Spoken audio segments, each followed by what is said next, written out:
What is it you want, Barry? What do you want? You want the moon? Just say the word and I'll throw a lasso around it and pull it down. Ladies and gentlemen, boys and girls, dying times here. Come with me if you want to live. That's it, man. Game over, man. Game over. The Force will be with you, always.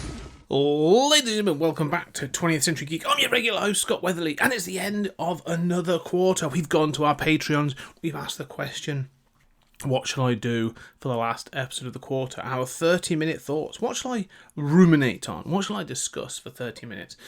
Put a couple of things out there, and we're going to be looking back 30 years to 1992.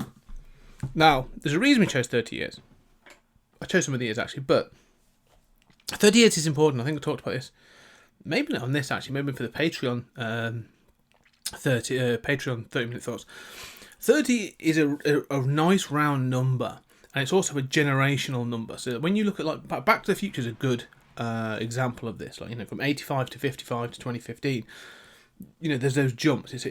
And in it is a generational jump. Okay, back to parents, down to kids. You know, down to the next generation or whatever. So, and I also talked about this on a previous podcast when I was talking about retro, vintage TV and retro TV, things like Stranger Things and Cobra Kai, and why these things sort of come round in this generation.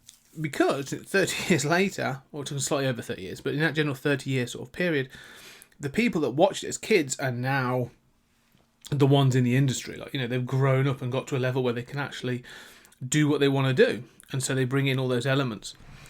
And so that's really why we're now looking at this sort of tail end of the 80s and into the 90s, really, with retro television. Because we're now looking at that 30-year cycle. Okay? That's my theory. That's my sort of theory on sort of nostalgia. Nostalgia is sort of a 30-year gap. It does seem to exceed. It doesn't speed up at times. Like, at times you'll get like blips where it'll like jump and you'll get sort of early 2000 stuff, which is bizarre. But generally, I think it's a 30-year gap. So today we are going to be looking back at 30 years ago, 1992. My top 5 films from 1992. Not the biggest films of the year, just my top films from that year. And there's some goodies in here, I'm going to admit it. But we're going to go down, and this is in order, okay? So this is starting from, let's go from 5 down to 1. Let's do a top of the pops kind of style. Dun, dun, dun, dun, dun, dun. That's not the music. I recognise that now. Anyway, here we go. Number 5, Sister Act. I think Sister Act often gets forgotten, or is almost like not maligned. That's not a wrong word, but there's a third one coming. Disney Plus are doing a third one with Whoopi Goldberg and the crew, and I love this film. I think the first one is. It's a feel-good film. It's a really good. It's a really feel-good sort of family film. I mean, you know, it's got those darker moments and stuff at the beginning, like, you know, the whole story. Just to give you a bit of a glimpse of the plot. Is a gangster's mole who is like a lounge singer kind of thing, played by Whoopi Goldberg, witnesses a murder, goes into police protection, witness protection, and is placed in a convent and has to pretend to be a nun. Sister Mary Frances. I'm trying to remember her bloody real name, or the character name in it. Anyway, it doesn't matter. But while she's there, you know, she's sort of like, she's obviously this lounge singer, and it's this fish out of water comedy about how her, you know, she becomes a bit more sort of respectful of the nunnery and all this other stuff, and they become a little bit less stuffy and accept her in sort of her ways. I mean, it's not unique. It's not, you know, a story. It's a story that's been told 100 times before. You know, we've seen this loads of times. These two elements coming together and learning from each other. It's the key component of a buddy cop film, really. But with nuns, which I suppose could be sort of like Nuns on the Run or others. But Sister Act, anyway. So Sister Mary Frances sort of brings in this musical element as well, and Whoopi Goldberg, she's funny, she's charming, you know, really charismatic. Like, she carries this film. But they've got a great cast. Got Maggie Smith in it. Her other co-star that I'm terrible for names, but it would go on to be, I also know from Hocus Pocus. The cast in this are great. But it's the music, it's the build upon this. Like, it's got the sort of the comedy action element of like she's been hunted by by these gangsters, and it has a bit of a chase showdown at the end where they sort of step in to help her out. They accept her as one of their own, and this sort of thing of like sisterly love and stuff. It's so good. But also she's taught them to be the choir, how to be to be this confident, and it's so good. The music is phenomenal. The scene at the end, like the Pope comes into, I think the Pope comes into this one or the second one, I can't remember, but like it's just great. It's a really feel good film. It's one of those films that like I don't often go back to. I've probably watched it only 4 or 5 times, but I mean I don't go back to it like lots. It's not in heavy rotation, but if it's on, if I see it on TV, I'm like, oh, I've got to watch some of this. Or when it came on Disney Plus, it was when we got Disney Plus, it was one of the first ones we sort of jumped on, myself and Alex, my wife. Just a great film. Highly recommend this to anyone. Sister Act is a lot of fun, and highly recommended. Number 4. Okay, so this is where we go like from feel good comedy music and lightheartedness, family fare, to gritty drama, and also Oscar winning. One of the films, it's actually won Best Picture for the year. I think it actually won in 93, but it was released in 1992. This is Unforgiven. Clint Eastwood playing William Money in Unforgiven. And this is one of those films that I was in 92, so it's 30 years ago. I was sort of like coming 10, turning 11. So this wasn't the film I watched in that year. But I watched it later on, but it was a film again. I'm always very reluctant.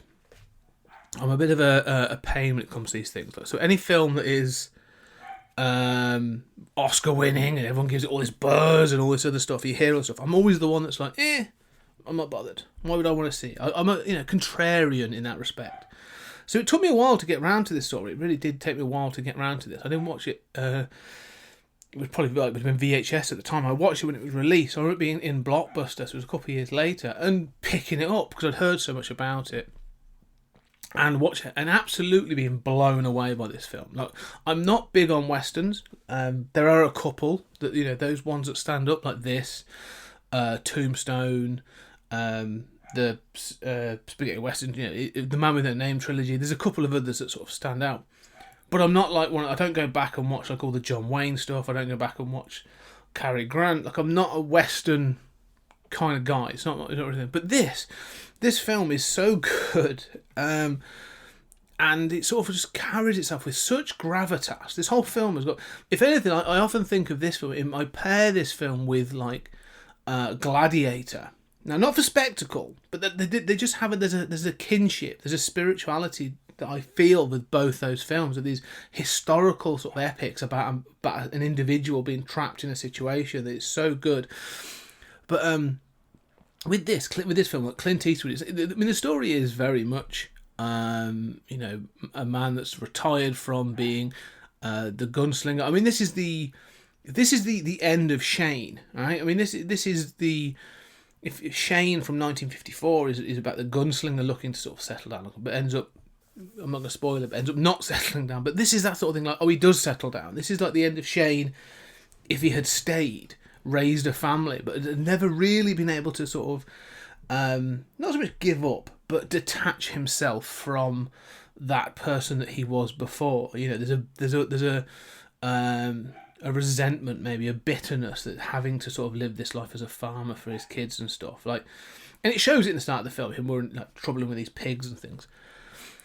But then being pulled back in as a way of being able to sort of pay, there's money available, it's what you can do, one last job kind of thing. But there's no sort of fanfare for it. This isn't sort of like, we get the band back together like Blues Brothers style. This is very much sort of like, I need to do this. Like, if we don't do this, I starve. And you can see the influence of this in so many things. Like, if you've ever watched Punisher or read the Punisher comics, like, William Money is the saint of killers. That's where that.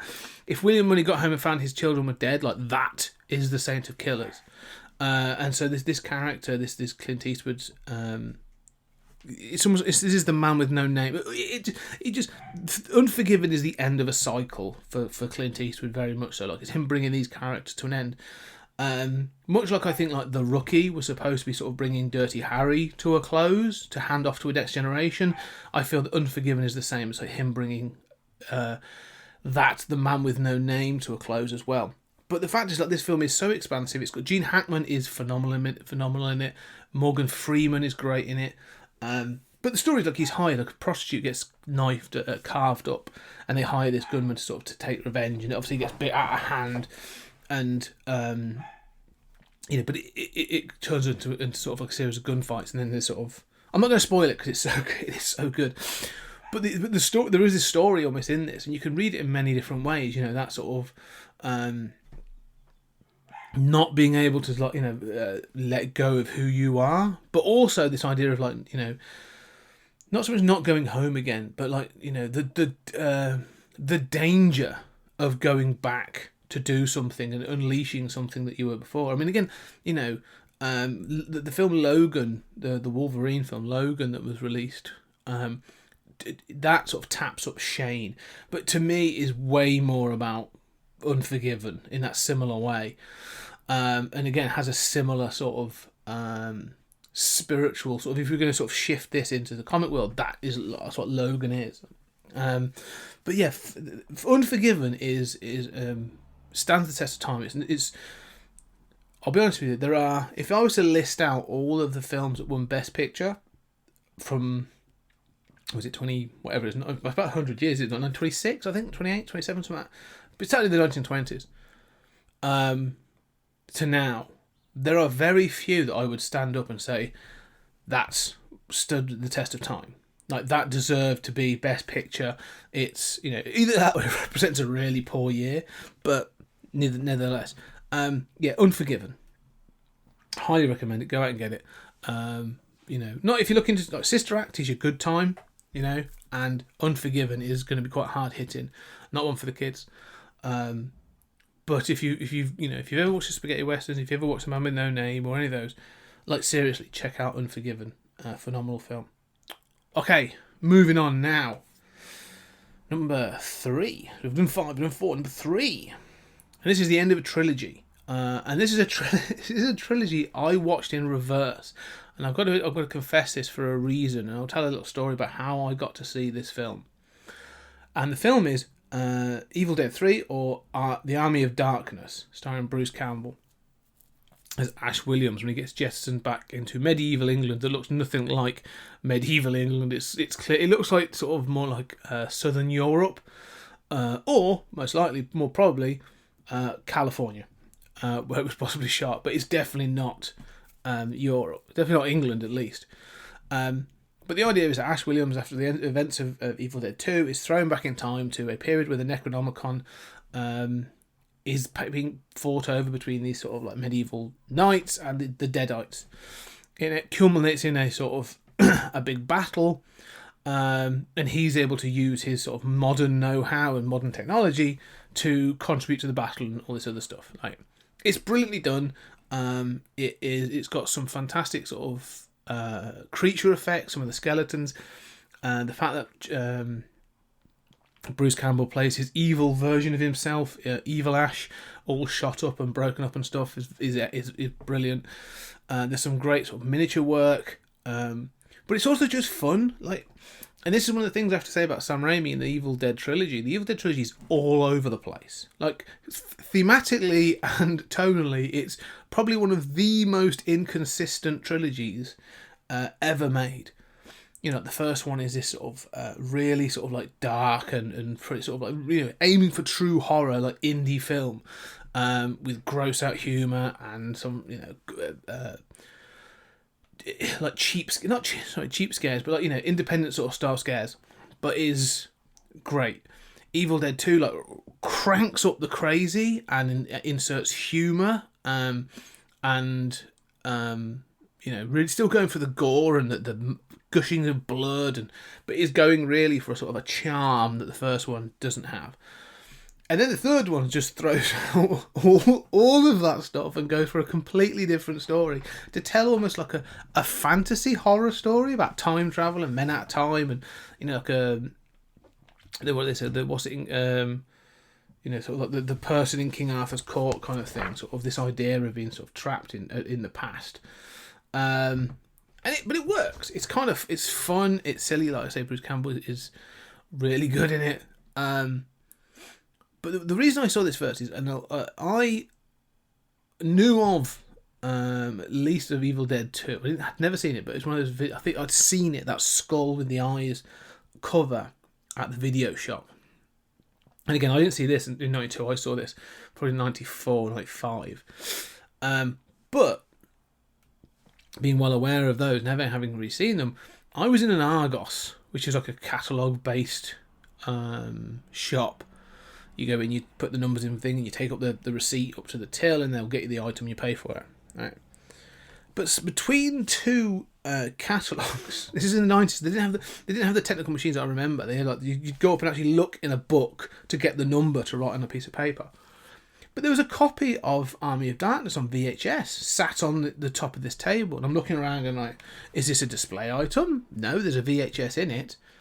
It had an HMV sticker on it. And I'm looking around and like, whose is this? So I literally took it up to the till and was like, I think someone's lost this. And the guy behind the till at Argos says, oh yeah, that's been there all day. No one's come to get it. You might as well have it. And morally, I think there was questionable, but I was a teenager where I went, all right.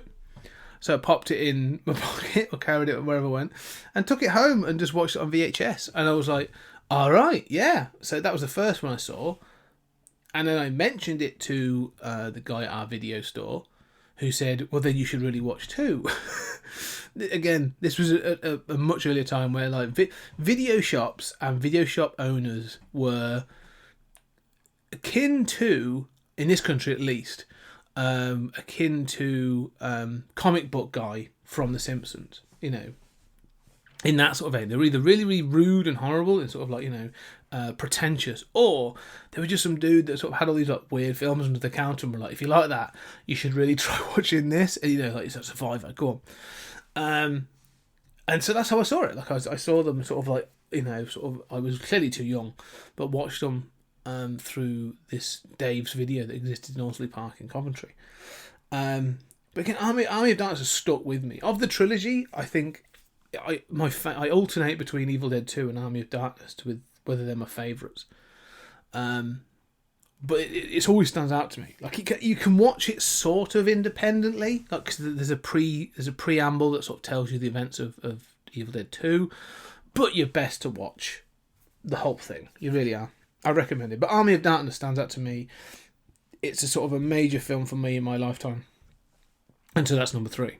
Number 2, I did see at the cinema in 1992, and it's possibly one of the most baller comic book films you will ever see. Everyone goes on about, in the modern terms, like Zack Snyder and the Snyder cut, and how his style. He brought it to, he made it gritty, and he had all this and blah blah blah blah blah. Fine, it's fine. I'm not a huge fan of Zack Snyder, but I appreciate his work. I think some of his films are absolutely excellent. I think I really enjoy 300. I think his version of Dawn of the Dead is great. Watchmen has its moments, and I'll even acknowledge sort of like Man of Steel is actually kind of good. But all that aside, those are sort of overblown, and you sort of knew what you were getting. Like the studio knew what they were getting. They'd sort of said, we're going to go with the Zack Snyder vision. They knew, and that's what they were banking on. It didn't pay off, but they were banking on it. Going back to 1992, Batman Returns comes out, and the studio, Warner Brothers, same studio again, had basically made all the money in the world with Batman in 1989. Like it was a mix of Tim Burton and the studio and other people sort of contributed to this vision and made this vision. Like it's Batman 89 is sort of like Tim Burton restrained, and it's good. I love that Batman 89 film. I think it's phenomenal. It's one of my favourite films. But like you watch the Nicholson Joker and you watch other things and you sort of go, if you've ever watched Beetlejuice, right, and that you can sort of see Keaton bringing part of that manicness to his Bruce Wayne. But I've never felt that, like, although I love Jack Nicholson's Joker, he's never felt fully like a realised Burton character. Okay, he's always felt restrained. Now he's fantastic and the look and everything works, but it's never felt like a fully realised Burton character. If you ever go watch any of the Burton film, you know what a Tim Burton character looks like. Okay, and this is where I think, like, if he'd been a bit older, I think like Johnny Depp would have been that character. I think he would have gone to. But anyway, the studio felt confident, they felt comfortable, and they went and said to Tim Burton, basically, go do.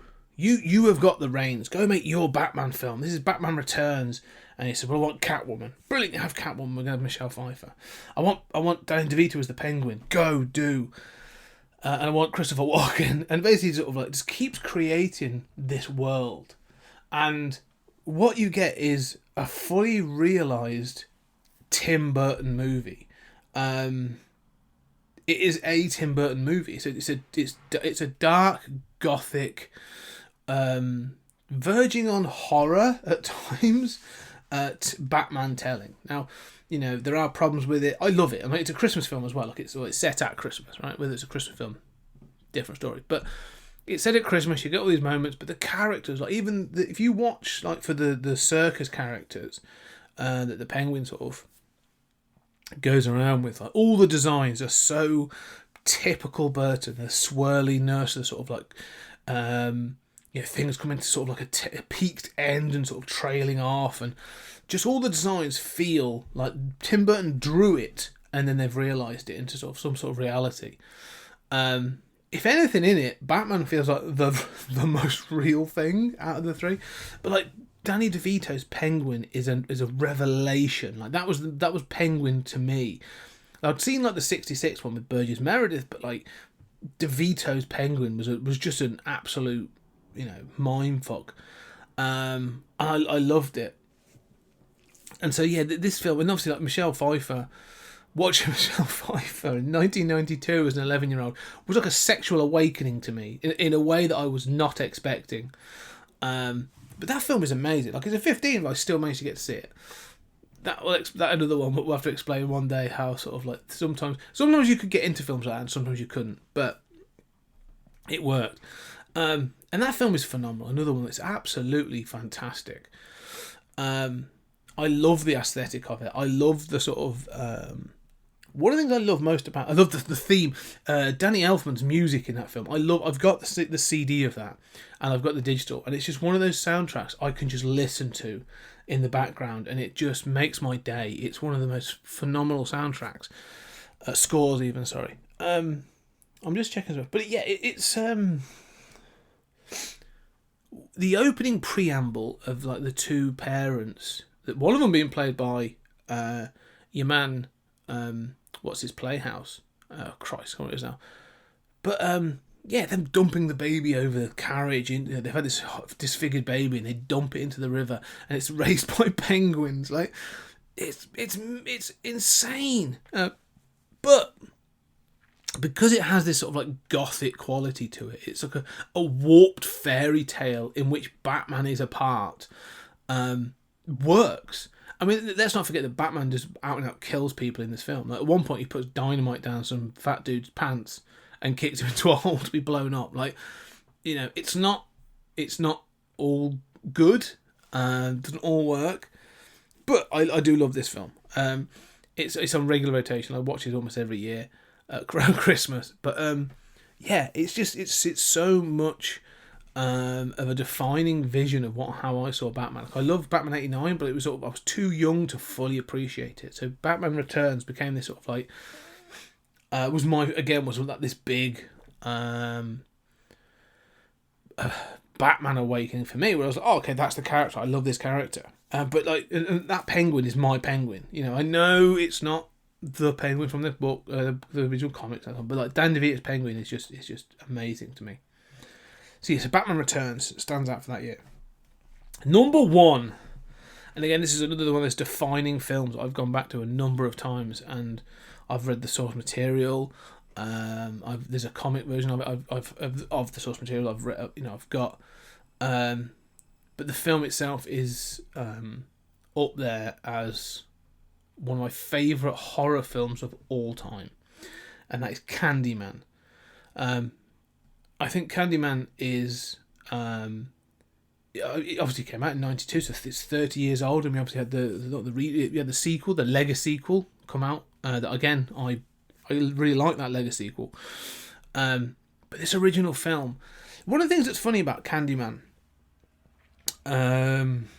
is that he gets lumped in with the slasher crowd. Okay, so you get him lumped in with the likes of Freddy and Jason and Michael and Chucky and all these others. And he's up there with with Pinhead from Hellraiser. Like, they get thrown in as well. These sort of like horror movie icons. But everyone goes, "Oh, it's the slasher icons." Candyman isn't a slasher film in the typical sense. It's an urban legend. It's like an urban horror film. It's a real sort of it's about folklore and belief and the idea of legend living on, rumour, and these ideas. I mean, if you go back to the original book, the original story by Clive Barker in I think like volume 5 of Books of Blood, like there is no history of a ghost. Like he doesn't have. To be fair, they tied it up in the film. I like the idea of him having this sort of this backstory, this rumored backstory that gives him his physical form. But in the original book, he's got blue. He is literally like Candy. He's got yellow skin, red hair, blue lips. Like he's all swirly on his body and all this other stuff. Like he is sweet. But the thing remains the same. Like people fearing him and telling his story. Say Candyman 5 times into the mirror kind of thing, is what keeps him alive. And I love that as an idea that, he says, even that the character says it, I am rumour. I am the sort of the fear on a children's lips, be my victim. Being able, these victims, these people that die or are killed in some brutal way, in such a brutal way, or some event that is so brutal that people can't attribute it to a human being, so they have to introduce some sort of supernatural element. So, they were possessed by the Candyman kind of thing. Like the Candyman had to be a part of it. So works for me as an idea. And this idea of to the extent that it was actually used later on, this idea of fear and belief is actually sort of a key part of Freddy versus Jason. It's what Freddy Krueger needs to come back. That's why he sends Jason out into the world. They literally start stealing this idea from Candyman, but it works so well. And also, like with Candyman, the casting of Tony Todd, like he's not. There's no sort of like you going back to those other slasher killers. You either have the sort of silent shadow, the shape that is either Michael Myers or Jason, or you get the sort of like witty chatterbox that is Freddy and Chucky. You get those types. Candyman is neither of those. Like he's suave and he's sort of confident and knows what he needs and what he is and how it works. Like he's in control for like a lot of the film. His whole plan towards the end of the film, is so well thought out to me, and it's visually stunning. The film looks so good. I mean, the opening credits. Where it pans over like Cabrini Green and you've got the music, Michael Glass. Is it Michael Glass? His music playing and like the piano piece is beautiful, but it's playing over this thing as you sort of and it gives you this idea, but of the tone. But you have this this sort of light noted. I don't really know how to describe music. Sort of like tinkling piano piece that. Where they sort of make a children's music or sort of nice music, creepy could be how you see it, but it's sort of panning over this sort of like urban area, and so you're already getting this sort of dichotomy of what would be a trim to like a fairy tale or something like that built into this area, the urban decay, and so you have this sort of clash of ideas, and that's very much what Candyman is. Candyman, you could imagine this whatever being Candyman is. I know in the film they attribute him to being this, whose name escapes me now, but this character that was killed and covered in honey and had their hand chopped off. That's who the first film sort of puts it to. He's always, this is 100 and so whatever years ago, this was what happened and blah, blah, blah. And that was the creation of Candyman. But to me, like, that's, and this is what happens in the second one, in the redo, the Lego sequel, is that you get this idea that actually the story of Candyman changes over time. It's always sort of, going back to this like 30-year cycle or whatever, like this generational cycle. Each generation has their own story of who the Candyman is, and they have this notion of it's always relevant to that generation. You can look back and say there's one character in the so they've got this one that goes all the way back to being post Civil War, US Civil War, all the way up to this sort of alleged child killer from the 70s, sort of that one of the characters sees. And then they're bringing in a new story. The whole film is about obviously bringing in this new story for this this artist, and that's a new story for like a new generation will grow up with this story that will become their Candyman. But I can imagine like there's a creature, much like sort of thinking of like Pennywise. It's a very Stephen King idea. It's this sort of eternal being that's just always existed in the world. Pan, this the god Pan that's always existed in the world, but needs to be recognised for some sort of form of violence, to be almost worshipped or feared and recognised. And so you could go back to like, medieval times, and this coming from Europe or something, where it lived in the woods. That thing that you feared in the woods that lured children, I'm sure you could, like, I think Pan, or some sort of fairy creature or fae luring children in and killing them, and that being this idea of the Candyman, that you have to sort of appease with offerings of sweet fruits and candies and that sort of thing, and that's how you abided by it. Like, I love this. You could have this idea of this entity that just exists through rumor and fear, and is just spread across the world, and is now recognised in these different forms. Everything from Candyman through to Bloody Mary, through to Jack the Ripper, whatever, these characters. And it is recognised or sort of feared in that way. And that's why I love this film, because that's the idea. It's this idea of, it starts with folklore and about the graffiti, but it's all about the folklore, this urban folklore that's grown up around it. And what's the name? Bloody Madston. I'm so sorry, my name's bloody... Mine's gone. But anyway, the female, the woman, the star of it, again, beautiful woman, fantastic actress, but she embodies this thing. The fact that, again, this thing of dichotomy, and again, I understand, this is a black, what's sort of like culture story. I mean, it wasn't originally like Stephen Clive Barker's a white guy from Liverpool, but this is how it's been reinterpreted, and this is why I love it, because it can be reinterpreted. This is what it's a fairy tale. It can be reinterpreted in this way. But you introduce this sort of female academic, this white-skinned, blonde, blue-eyed female academic, and she is sort of like, she's there to be the Disney princess of this character. Like, she's been introduced. She's from this world of academia and higher society, and she's introduced into this sort of like urban decay and poverty that's being forced on these people in Chicago, in Cabrini Green. And so she's sort of like then, this idea of not being, I don't want to say corrupted by it, but like pulled in, drawn in by this idea of this character, the Candyman. And her, then her story, becoming a new volume of violence, adds this new twist, because it's sort of like, it expands it beyond Cabrini Green. Phenomenal idea, and I love this film. So much I could talk about with this film, and I've talked about it a few times now. I've even contributed to a documentary that will appear on Miami Fox Publishing, Miami Fox streaming very, very soon, about the whole Candyman franchise. So check that out. But yeah, anyway, I am coming up to, I've overstepped because I love talking about Candyman so much. But there are my top 5 films of 1992, going back 30 years. There we go, there's a 30-year nostalgia cycle. Let's see some of these coming back. But Sister Act Number 5. Number 4, Unforgiven. Number 3, Evil Dead, Army of Darkness. Number 2, Batman Returns. And number 1, Candyman. So why don't you go back to contact me, put it in the, whatever you want to do, email me, put it on social media. Let me know what your thoughts are. Go back to 1992, 30 years ago. Firstly, how old were you?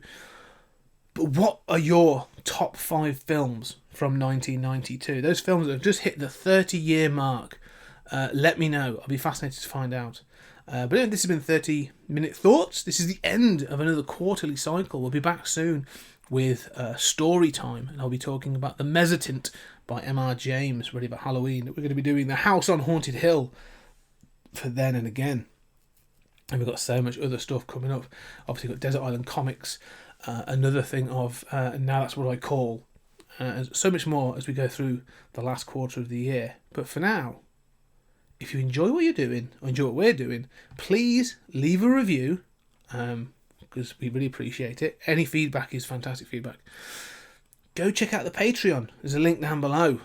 www.patreon.com/20cgmedia. We've got all kinds of bits and pieces on there. Me doing more of these 30-minute thoughts. All kinds of bits and pieces on there.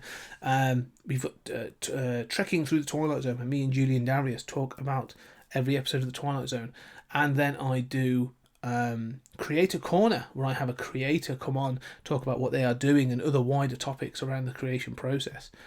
So go, please check that out. But for now, ladies and gentlemen, thank you very much. And I shall talk to you again soon.